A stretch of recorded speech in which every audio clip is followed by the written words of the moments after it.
Je crois qu'à un moment donné, il ne faut pas de langue de bois, hein. On ne peut pas d'un côté voter à Paris des textes, je pense à notre député et l'assistant parlementaire, et notamment M. Isnard, dire qu'il y a effectivement une urbanisation sauvage, en constatant que nous faisons qu'appliquer en définitive les textes de loi en matière d'urbanisme.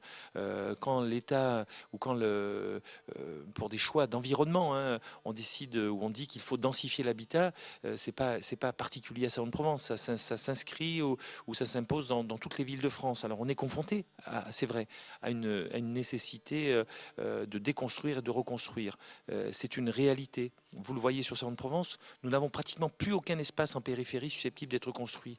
Et que font les particuliers? Ils vendent leur terrain. N'oublions pas que c'est quand même, c'est pas la ville qui décide de vendre, ou c'est pas la ville qui décide de construire.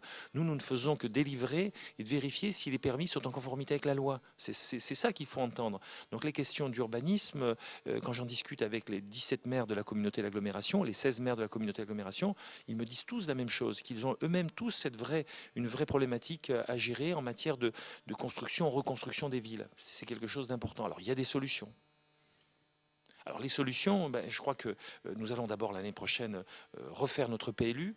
Nous allons accentuer, puisqu'il y a eu de nouveaux textes qui sont parus en matière d'urbanisme, pouvoir protéger beaucoup plus les zones pavillonnaires. Et puis, moi, ce que je souhaite surtout, c'est, dans le cadre de la concertation, pouvoir associer l'ensemble des présidents du comité d'intérêt de quartier, les présidents de CIQ, qui connaissent bien leur quartier, pour qu'ils puissent sur le plan local, dans chaque espace qui sera ainsi, pour lequel nous aurons une concertation, et chaque espace qui sera ainsi défini, pouvoir mettre en évidence ou faire remonter ce que sont les spécificités, pour éviter effectivement toute une série de problèmes que nous avons eus sur la ville. Mais encore une fois, que Salon construise beaucoup, c'est uniquement la conséquence de la loi SRU et des orientations qui ont été votées, que ce soit par des élus de droite ou de gauche, qui ont été votées à l'échelle nationale et qui s'imposent dans tous les pays, dans toutes les collectivités.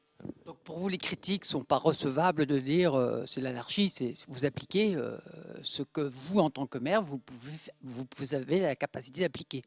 Mais oui, je crois que ce n'est pas sérieux, ce genre de reproche. C'est comme si on demandait au maire, c'est comme si on disait au maire, écoutez, vous savez, il faudrait que nous ayons, que nous ayons des dérogations pour passer dans les sens interdits. Voilà, c'est aussi stupide que ça. Ça veut dire que quoi? Ça veut dire qu'il y a soit il y a une méconnaissance des textes, soit il y a une méconnaissance du cadre réglementaire, soit il y a une volonté démagogique, hein, de laisser l'illusion qu'il y aurait une autre solution. Je crois que bon, c'est malheureusement les dérives d'une campagne. On propose, mais je crois qu'il faut être très vigilant sur ce que nous disons, parce que je crois que tous les élus doivent avoir là aussi une vigilance, sinon nous risquerons tous d'être un peu discrédités.